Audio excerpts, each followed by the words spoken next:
وَأَنكِحُوا الْأَيَامَ مِنْكُمْ، تو اس لیے اللہ تعالیٰ کا ارشاد ہے کہ تم میں جو لوگ اکیلے ہوں، کہ آدمی ہے اور شادی شدہ نہیں ہے، غیر شادی شدہ ہو، چاہے وہ طلاق شدہ ہو جو جس کے نکاح میں کوئی عورت نہیں ہے، یا عورت ہو جس کے جو کسی آدمی کے نکاح میں نہیں ہے، تو ان کے نکاح کر دو۔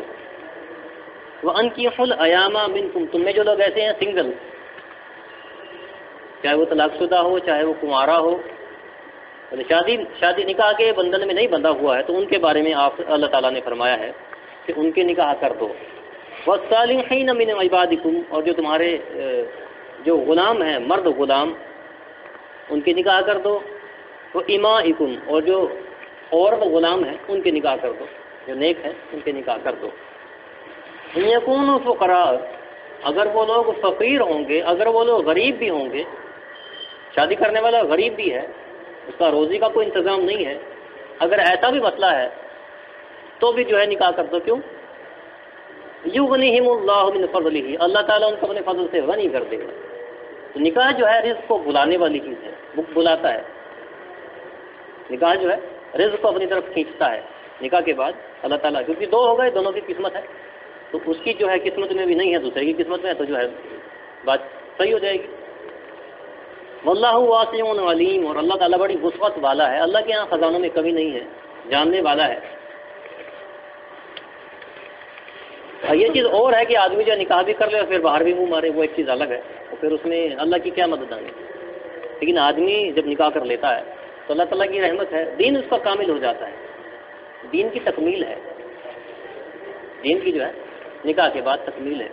بنا نکاح کے جو ہے آدمی جو ہے آدھا ہے، بلکہ ایک یہ بھی ہے کہ عورتیں جو ہیں ان مردوں کے ہی انگ ہیں، تو دونوں کو ملا کر مکمل ہوتا ہے، مکمل جو ہے انسان تو نکاح کے بعد مکمل ہے۔ کسی یہ جو زندگی کی جو گاڑی ہے اس کا ایک پہیہ مرد ہے، دوسرا پہیہ عورت ہے، دونوں پہیے ملیں گے تو جو ہے گاڑی چلے گی، ایک پہیے پر گاڑی نہیں چلتی۔ تو اسی لیے آپ صلی اللہ علیہ وسلم نے فرمایا النکاح من سنتی، نکاح میری سنت ہے۔